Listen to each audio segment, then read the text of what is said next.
আমার বিরুদ্ধে যদি আপনার মাদক সম্পর্কে মাদকের সংশ্লিষ্টতা পেয়ে থাকেন সর্বপ্রথম আমার বিরুদ্ধে লিখবেন।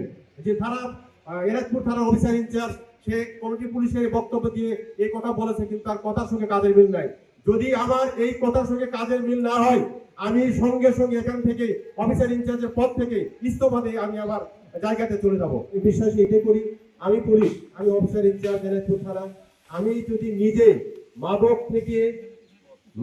থেকে আমি যদি মানে দূরে থাকতে পারি, আমি ডিক্লার দিয়ে গেলাম। আমার এখানে প্রান্তীয় যেসব সদস্য ভাইরে আছেন, আমার ইলেকট্রনিক এবং প্রিন্ট মিডিয়ার যে সাংবাদিক ভাইরে আছেন, আমি ডিক্লার দিয়ে গেলাম যে আমি আমার চাকরি জীবনের শুরু থেকে নাও স্টিল এবং শেষ পর্যন্ত আমি মাদকের সঙ্গে আমাকে স্পর্শ করতে পারবো না। এবং মাদকের যত বড় কিলার, যত বড় মাদক সম্রাট এবং যেই হোক, আমার সামনে আসতে সে সাহস পাবে না। ইভেন শুধু আমি না, আমি যেখানে কাজ করব, আমি যেখানে অফিসার ইনচার্জ হিসেবে দায়িত্ব পালন করি এবং যেখানেই থাকি, আমার সঙ্গে আমার পুলিশ সদস্য যারা থাকবে তারাও এই সাহস পাবে না। আমি মনে করি আমার এই এলাকা থানা, আমি যে কথা বলে গিয়েছি, আপনারা এটা প্রমাণ করবেন। আমার বিরুদ্ধে যদি আপনার মাদক সম্পর্কে মাদকের সংশ্লিষ্টতা পেয়ে থাকেন সর্বপ্রথম আমার বিরুদ্ধে লিখবেন। যে থানা এনায়তপুর থানার অফিসার ইনচার্জ সে কমিটি পুলিশের বক্তব্য দিয়ে এই কথা বলেছে, কিন্তু তার কথার সঙ্গে কাজের মিল নাই। যদি আমার এই কথার সঙ্গে কাজের মিল না হয়, আমি সঙ্গে সঙ্গে এখান থেকে অফিসার ইনচার্জের পদ থেকে ইস্তফা দিয়ে আমি আবার জায়গাতে চলে যাব। আমি আপনাদের কথা দিলাম। কিন্তু আপনারা আমাকে বলবেন যে মাদক নির্মূল করতে হবে, আপনার হচ্ছে মাদক ধরতে হবে, এটা শুধু মুখে বললে হবে না, আপনার সহায়তা করতে হবে। আপনার এলাকায় একজন মাদক ব্যবসায়ী শক্তিশালী না? আপনার এলাকার যে জনগণ আছে, 100 জন জনগণ আছে, সেটা শক্তিশালী। 100 জন জনগণ শক্তিশালী হয়ে থাকে, তাহলে একজন মাদক ব্যবসায়ী আপনারা কেন নির্মূল করতে পারবেন না? শুধু পুলিশের উপর দায় দিয়ে বা পুলিশকে দায়ী করে এটা কিন্তু সম্ভব না। এই রাষ্ট্রটা আমাদের, এই সমাজ আমাদের, এই পরিবার আমাদের।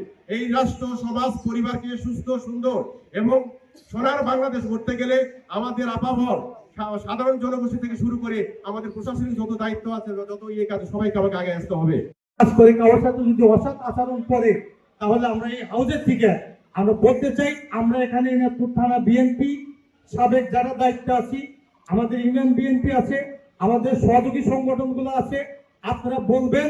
আমরা আমাদের অভিভাবক আছে সিরাজগঞ্জ জেলা বিএনপি, তথা আমাদের মাননীয় মন্ত্রী মহোদয় আছেন সাজাদপুর নির্বাচনী এলাকায় ডক্টর এম এ মোহিত ভাই, আরেকটি 5 নির্বাচনী এলাকায় আছেন মাননীয় সংসদ সদস্য জনাব আমির ইসলাম আলিম ভাই।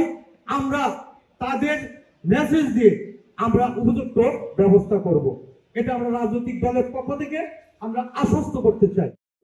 এবং সমাজের যারা সচেতন ব্যক্তি আছেন, তারা সকলে মিলে যদি আমরা পুলিশকে সার্বিক সহযোগিতা করি, তাহলে আগামী দিনে আমার মনে হয় এই মাদক বিরোধী অভিযান সফল হবে বলে আমি বিশ্বাস করি। কল্যাণ, ভালো একটা সমাজ গড়ার জন্য রাজনীতি করি। একজন পুলিশ এখানে নয়, 50 জন 60 জন অফিসার সহ পুলিশ আছে। এদের পক্ষে আদৌ যারা কমিউনিটি পুলিশ 2001 সালে যেটা গড়ানো হয়েছিল, সেই পুলিশ প্রতিটা ওয়ার্ডে যাদের দায়িত্বে আছে, তারা যদি ইচ্ছা করে যে এই পুলিশকে আমরা সহযোগিতা করব, আমার ওয়ার্ড, আমার গ্রাম মাদক মুক্ত করব।